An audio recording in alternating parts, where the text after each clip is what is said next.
irmãos abrirem comigo em 1 Coríntios, capítulo 15.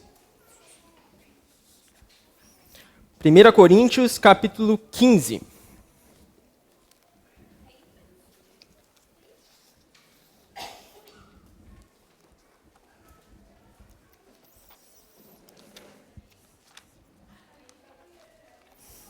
Irmãos, enquanto os irmãos abrem, a morte é algo que assusta todos nós, certo?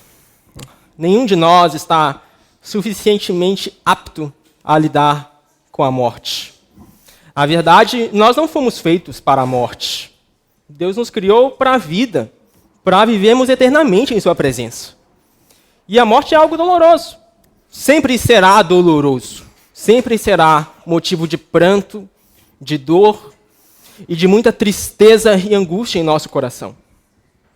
Ao mesmo tempo, é estranho que, enquanto cristãos, nós tenhamos a morte tão presente nos nossos principais elementos ou símbolos de fé.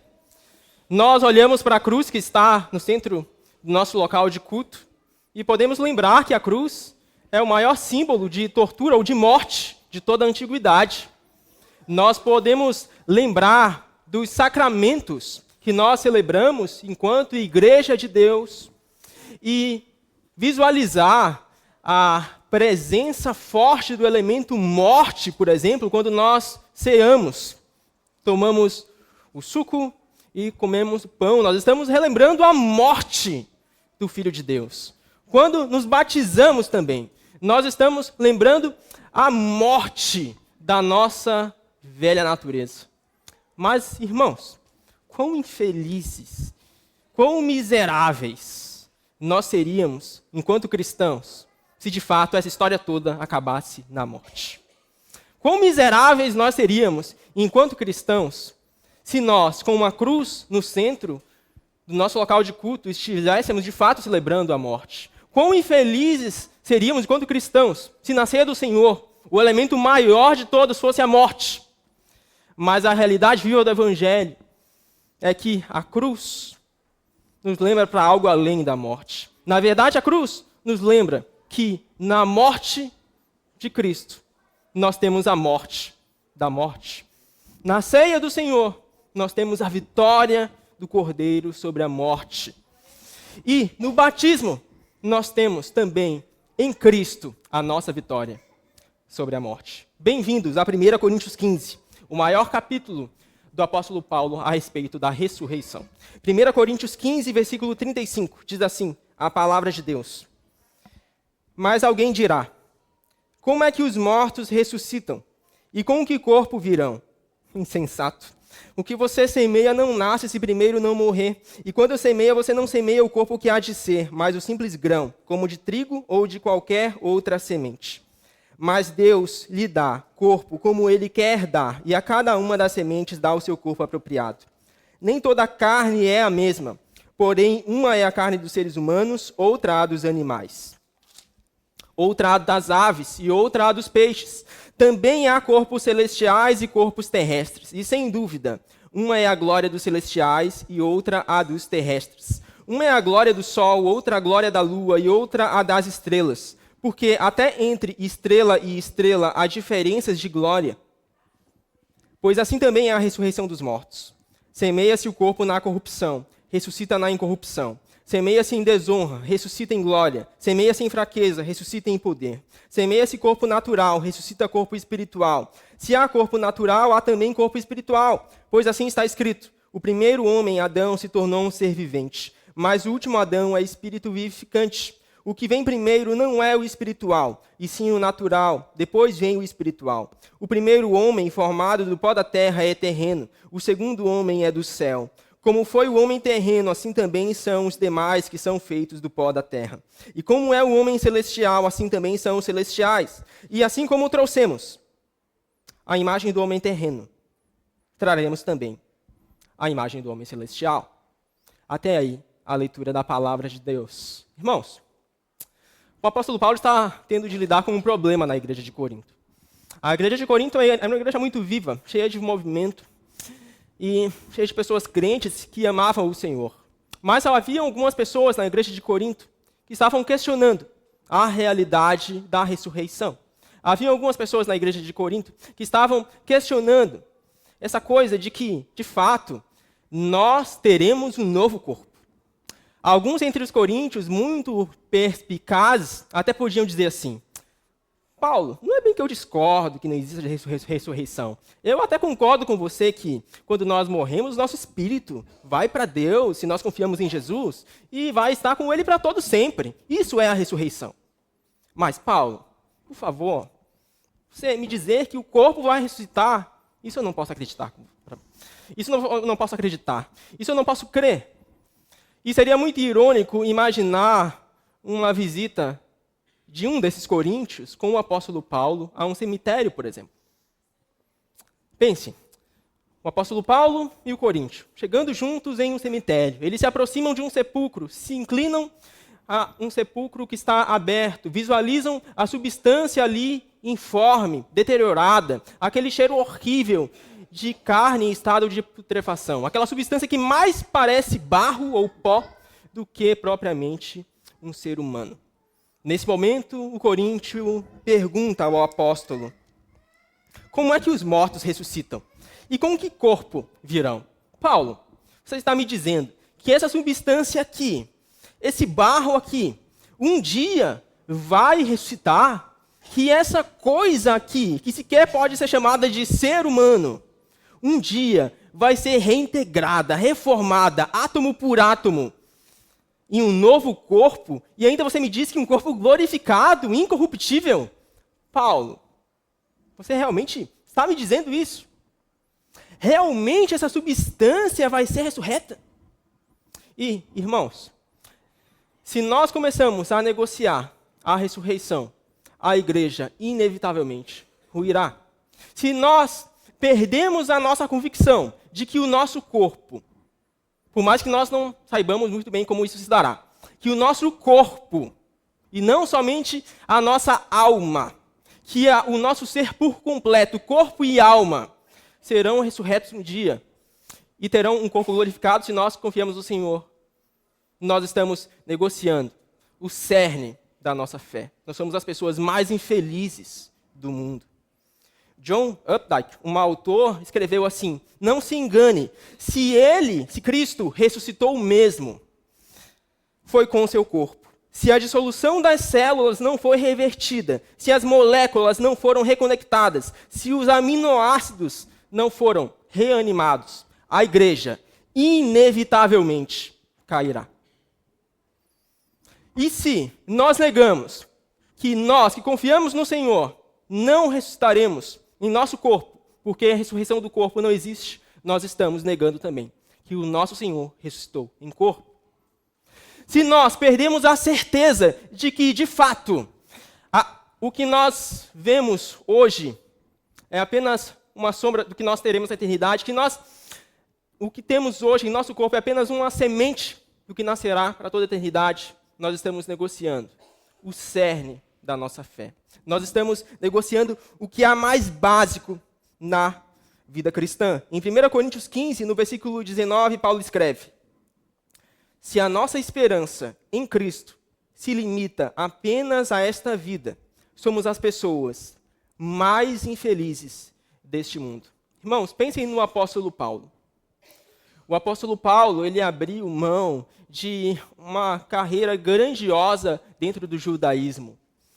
Abriu mão de ser alguém conhecido entre os líderes judeus de sua época e de alcançar grandes postos dentro da etnia que se encontrava.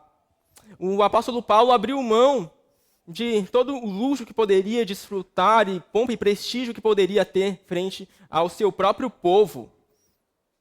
Ele abriu mão de tudo isso para seguir a Cristo. E ele foi fiel, seguiu ao Senhor. Inclusive, instrumento dele para plantar diversas igrejas por todo o mundo. E no meio disso, sofrendo miseravelmente naufrágios, apedrejamentos e dor de toda sorte. E como se não fosse todo esse sofrimento exterior, ainda pesava sobre ele o sofrimento dia a dia de se preocupar com a igreja do Senhor Jesus. E no final de sua vida, ainda, como se não bastasse, escrevendo a seu amado Timóteo, quando prestes a ser martirizado, ele escreve: combati o bom combate, encerrei a carreira, guardei a fé. Irmãos, quão miserável seria o apóstolo Paulo se, de fato, a ressurreição do corpo não existisse. Quão miserável teria sido o apóstolo Paulo se, de fato, um dia ele não recebesse um novo corpo com o Senhor. E quão louco ele seria se, de fato, não fosse convicto da ressurreição do corpo. Quão estranho seria se, de fato, o que movesse o apóstolo Paulo não fosse uma certeza de que um dia ele seria ressurreto, assim como o seu Senhor foi. Mas havia uma convicção no apóstolo Paulo. Havia uma certeza no apóstolo Paulo, uma certeza que provém da fé.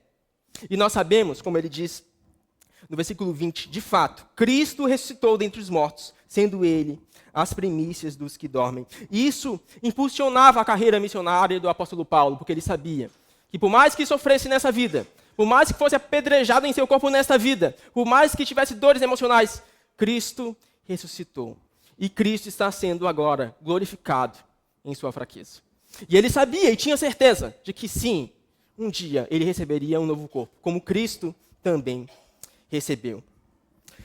Mas quando a pergunta dos coríntios, e com que corpo virão, é o que Paulo pretende responder do versículo 35 em diante. Com que corpo virão, afinal? O que é essa coisa de ressurreição dos corpos?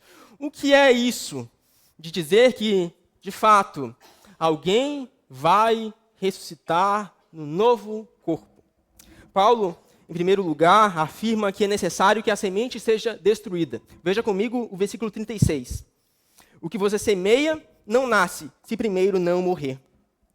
E quando semeia, você não semeia o corpo que há de ser, mas o simples grão, como de trigo, ou de qualquer outra semente.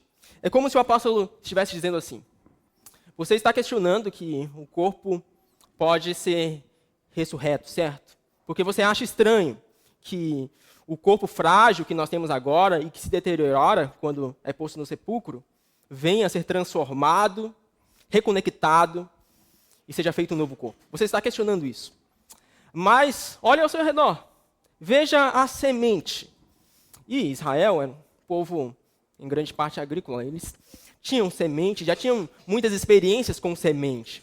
E eles sabiam que uma semente, ela precisa ser literalmente destruída para que o broto venha a nascer. E sem broto, sem planta. Sem planta, sem frutos. E ele está dizendo aqui, veja a semente.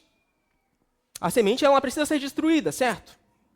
Mesma coisa em relação ao corpo. É necessário que o nosso corpo seja destruído também.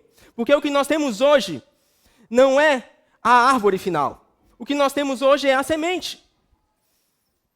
E para a árvore vir a nascer, ou para a planta vir a nascer, é necessário que a semente seja destruída. Existe algo de profundamente encorajador que está aqui incutido no raciocínio do apóstolo Paulo. É como se ele estivesse afirmando: irmãos, se quer a destruição da semente, se quer a destruição do nosso corpo, embarga os planos soberanos de Deus. Se quer a destruição do corpo corruptível que nós temos hoje, é um embaraço para que os planos de Deus se cumpram perfeitamente.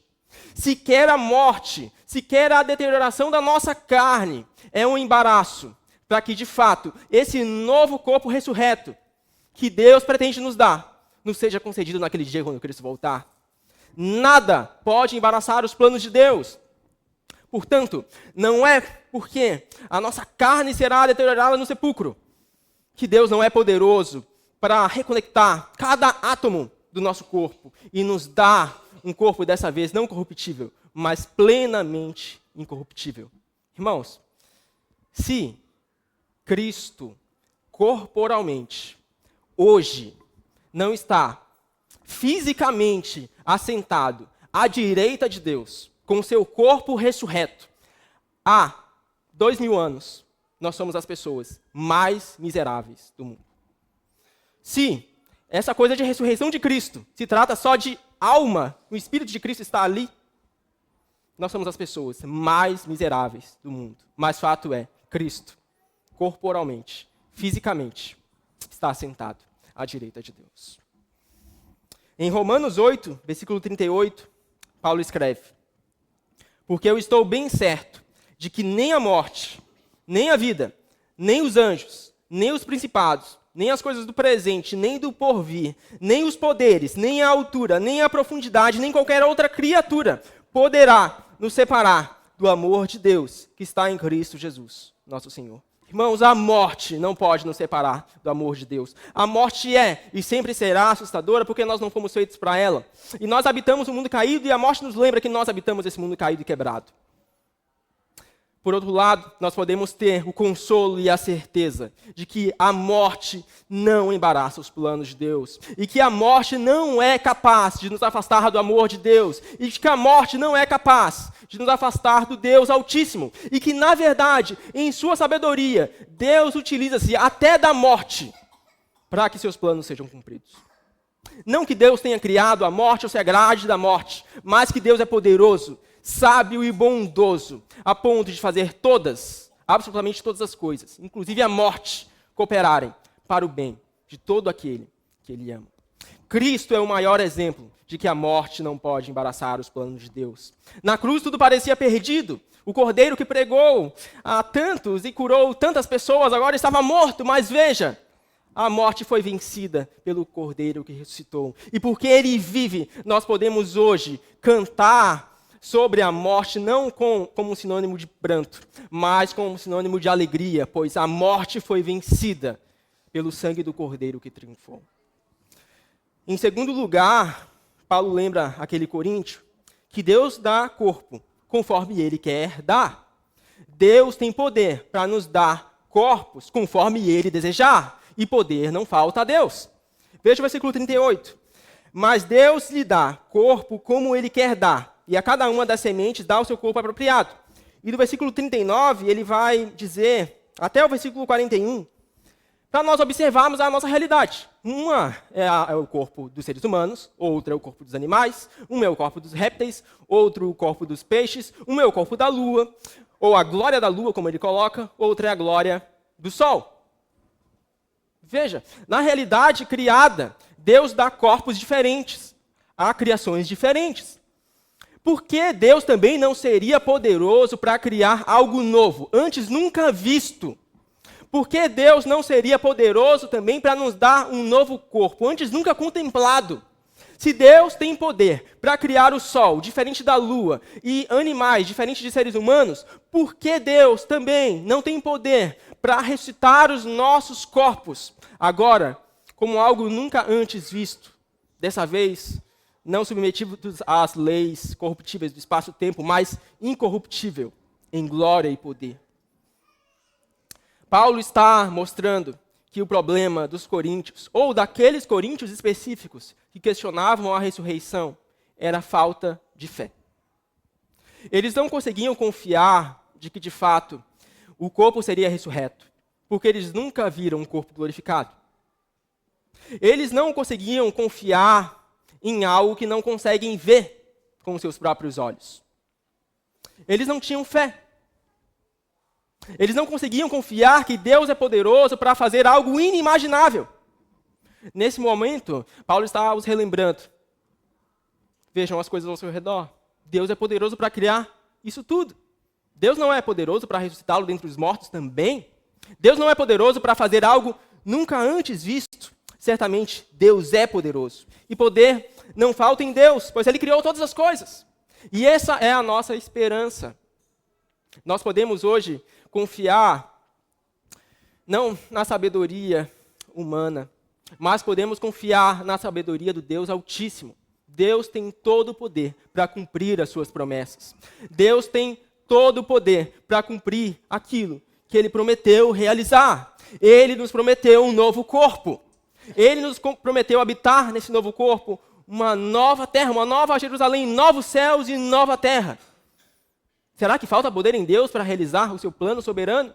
Será que Ele não pode realmente cumprir isso literalmente, letra por letra? Será que nós precisamos sucumbir a uma abstração para confiar em Deus? Será que nós precisamos crer que esse novo corpo seria uma alegoria? Não, isso não é uma alegoria. Deus tem todo o poder para nos dar um novo corpo, e Ele o fará, por meio de Cristo Jesus. Na verdade, ele já fez em Cristo. E a promessa é, assim como Cristo ressuscitou em um corpo glorificado, nós também ressuscitaremos um dia com ele. Irmãos, quão consolador não deveriam ser essas promessas? No versículo 18 de 1 Coríntios 15, Paulo diz assim: e ainda mais, os que adormeceram em Cristo estão perdidos, se Cristo não ressuscitou. Se Cristo não ressuscitou, e se nós não ressuscitaremos com ele, os que adormeceram em Cristo, e nós também estamos perdidos. Vã é a nossa fé. Para que nós estamos aqui cultuando a Deus? Mas essa é a nossa esperança. Aqueles que morreram, adormeceram em Cristo, eles serão ressuscitados. Eles receberão um novo corpo. E esse corpo que nós vimos num caixão, sem vida, essa é apenas a semente. É necessário que ela seja destruída, sim. Mas um dia essa semente, ela irá reviver em algo glorioso, nunca antes visto, cheio de glória, majestade e poder. Deus tem poder para fazer isso. Em terceiro lugar, Deus está relembrando aos coríntios que o que nasce da semente é incomparavelmente superior à semente. O nosso corpo, hoje, por mais que seja o início do corpo glorificado que nós teremos um dia, ele não se pode comparar com a glória que será desfrutada naquele dia. No versículo 42, Paulo escreve: semeia-se corpo na corrupção, ressuscita na incorrupção. Semeia-se em desonra, ressuscita em glória. Semeia-se em fraqueza, ressuscita em fraqueza. Ressuscita em poder. Semeia-se corpo natural, ressuscita corpo espiritual. Se há corpo natural, há também corpo espiritual. Veja, hoje nós sofremos os efeitos do pecado. Hoje nós habitamos um corpo corruptível. Hoje nós vemos o nosso próximo sofrer e nos entristecemos com eles. Nós vemos a dor ao nosso redor e pranteamos a dor. Nós perdemos entes queridos e temos de levar conosco essa angústia de ter em nossa mente que habitamos um mundo caído. Isso abala a nossa alma. Nós também temos de lidar com a doença. Nós também temos de lidar com dores das mais diversas, perdas das mais diversas. Habitamos um mundo caído. O nosso corpo é fraco.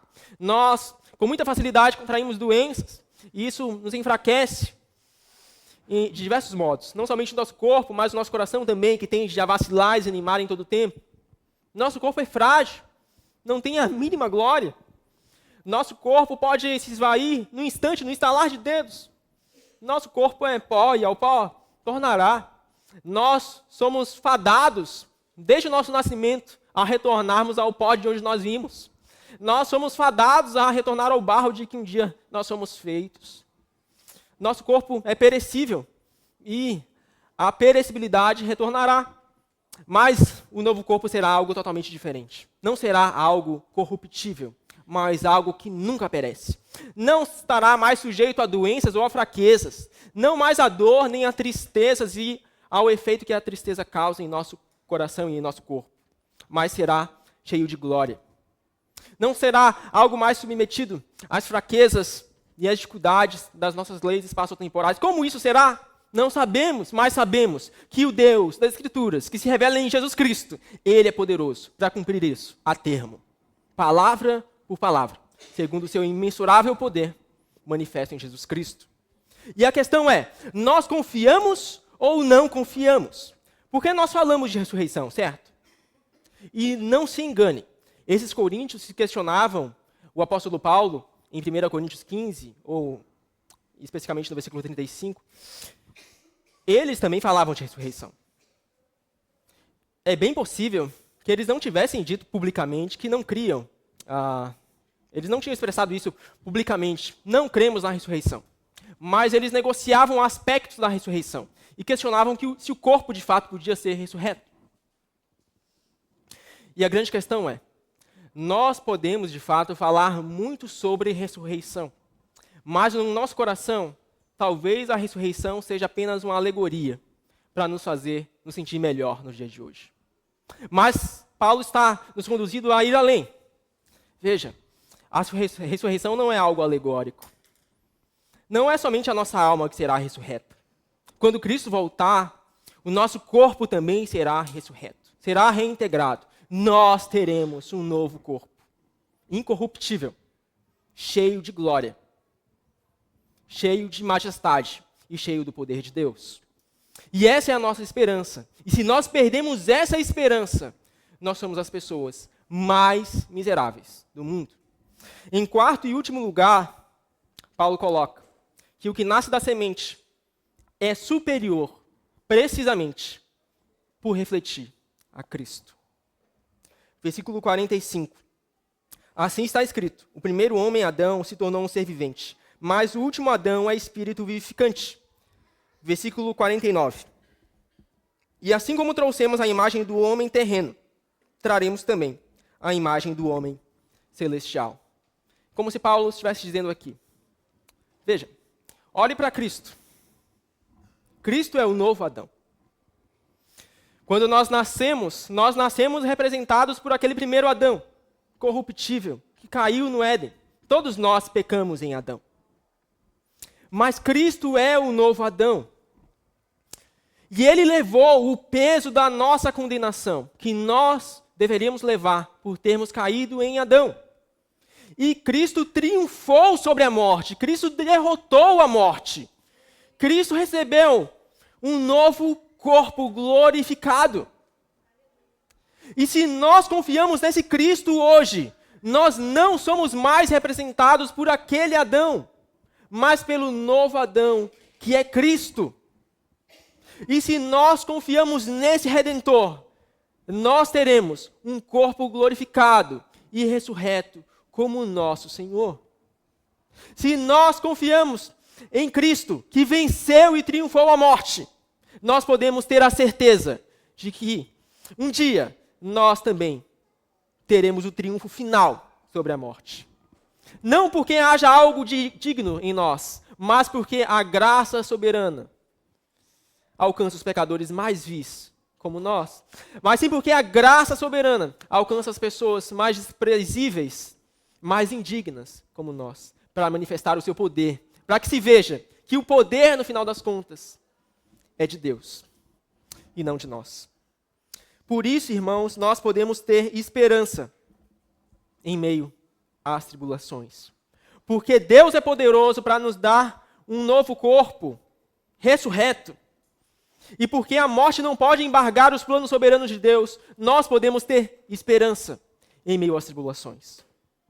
Nós podemos, quando ver um ente querido morrer, quando vemos alguém querido que morreu em Cristo, quando vemos um irmão amado que morreu em Cristo, ter a esperança de que essa é apenas a semente que precisa ser destruída, mas que aquele dia, quando Cristo voltar, ele será feito um novo corpo.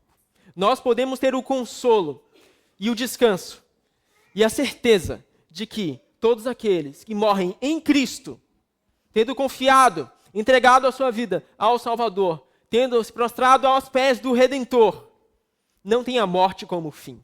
Mas, na verdade, esse é só o início da vida eterna, apenas o prelúdio da eternidade. Nós podemos descansar em meio às tribulações, podemos descansar em meio às dores que o nosso corpo enfrenta hoje, em meio às dores que nós passamos hoje em nossa carne corruptível. Podemos lembrar, naquele dia, quando Cristo voltar, não haverá mais dor, não haverá mais choro, por qualquer razão que seja. Mas nós estaremos com Cristo, um corpo incorruptível para todo sempre. E, por mais que tenhamos de levar hoje fraqueza em nosso ser, até essas fraquezas do tempo presente cooperam, no final das contas, na glória do Deus Altíssimo. Holitzer, um escritor, ele disse o seguinte: o mundo é um lugar mágico. E talvez só seja mágico porque também é trágico. Só no mundo dos homens, as tragédias podem ser revertidas em bem.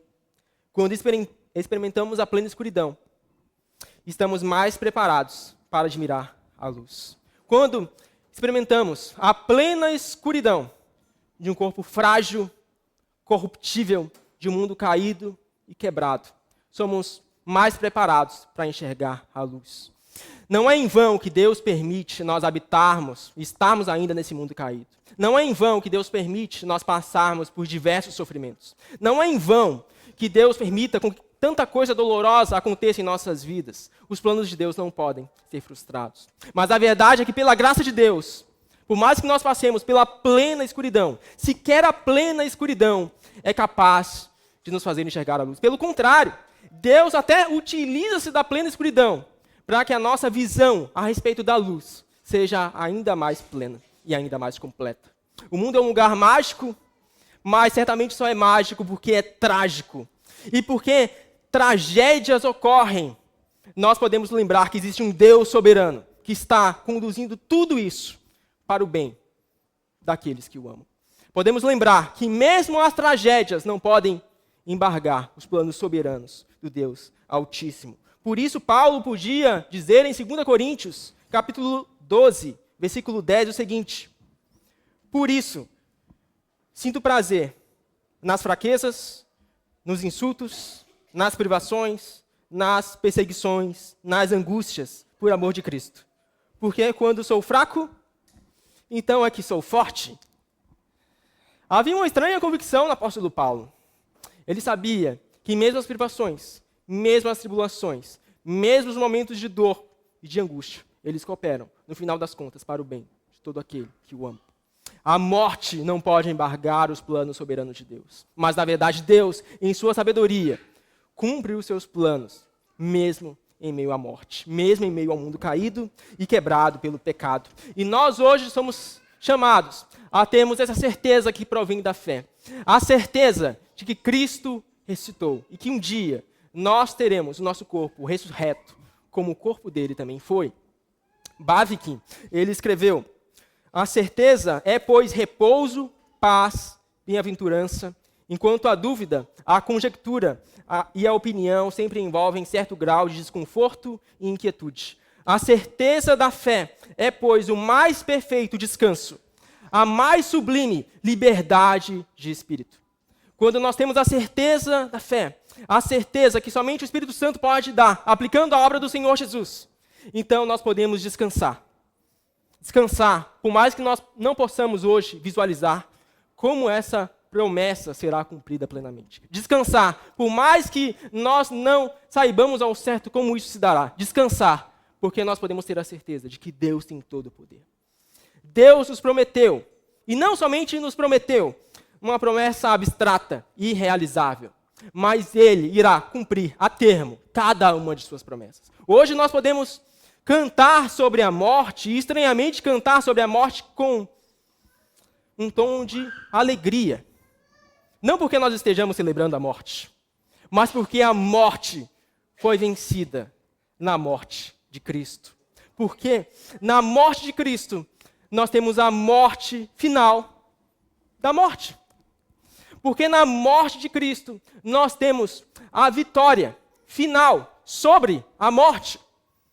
E a ressurreição de Cristo é a perfeita expressão disto. E nós podemos lembrar que esse Cristo, que ressuscitou corporalmente há 2000 anos, está fisicamente hoje assentado à destra de Deus, reinando sobre tudo e sobre todos. E um dia, esse Cristo, que ressuscitou corporalmente, e está fisicamente assentado à direita de Deus, ele vai voltar mais uma vez, fisicamente, e nos dará um novo corpo, incorruptível. Uma nova realidade, sem fraquezas. E nós habitaremos, corporalmente, novos céus e nova terra. Filipenses 3, versículo 10, o apóstolo Paulo diz assim: o que eu quero é conhecer Cristo e o poder da sua ressurreição, tomar parte nos seus sofrimentos e me tornar como ele na sua morte, para de algum modo alcançar a ressurreição dentre os mortos.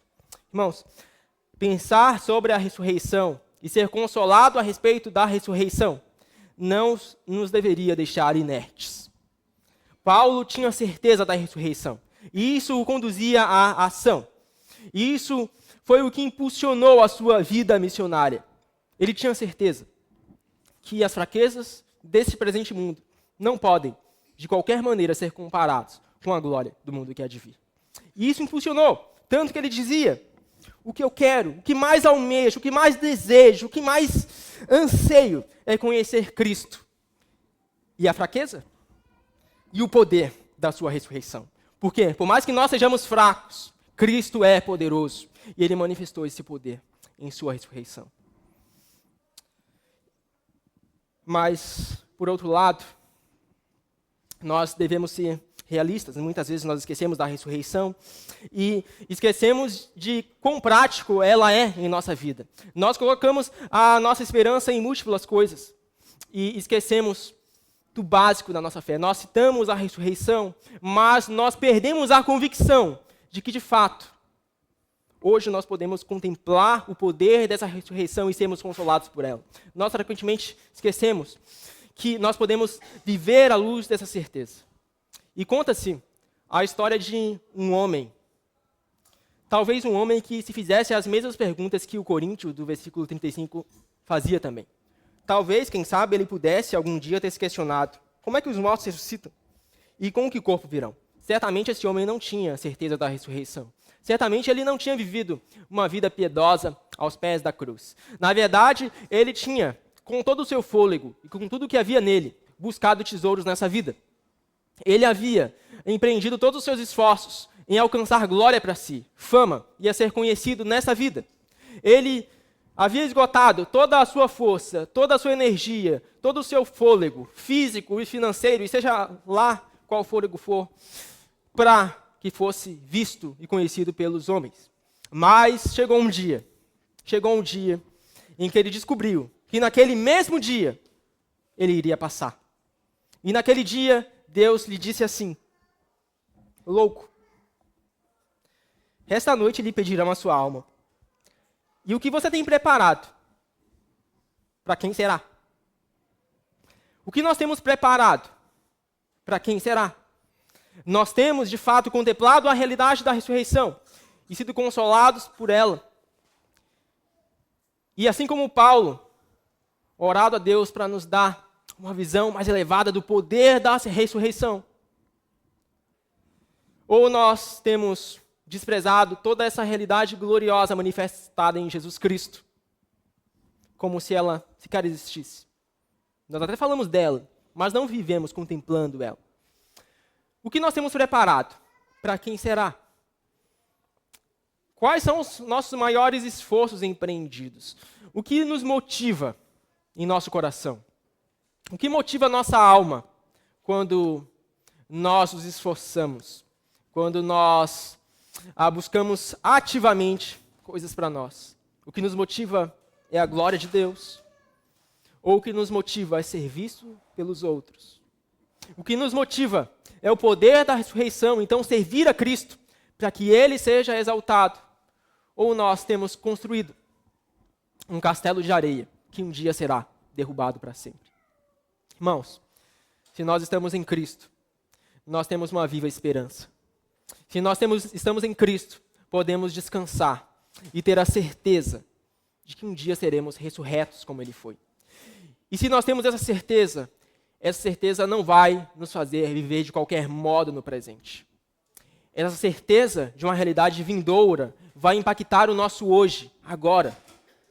Nós não podemos ter a certeza de algo que vai acontecer e continuarmos vivendo de um modo desleixado no presente. Mas se de fato nós fomos impactados pela ressurreição de Cristo e pelo poder de sua ressurreição, essa realidade vindoura vai impactar o nosso presente hoje. Portanto, possamos contemplar a Cristo e o poder da sua ressurreição e nos conformarmos a Ele em sua morte hoje. Que possamos tomar a nossa cruz e ver rumo ao Calvário. Isso é algo doloroso, negar a si mesmo é algo doloroso, mas é justamente o caminho do discipulado que Cristo nos chama a seguir. Que possamos também ser consolados e encorajados, pois em meio à nossa fraqueza, em meio à nossa limitação, em meio aos nossos inúmeros percalços em nossas vidas, Deus é soberano. Deus cumprirá as suas promessas a termo. Deus é tão sábio a ponto de fazer com que sequer a morte embargue os seus planos soberanos. Deus está hoje fazendo com que tudo mesmo, inclusive a morte, coopere para o nosso bem. Amém? Que essa seja a nossa confiança. Eu te convido a se colocar de pé e a orar comigo.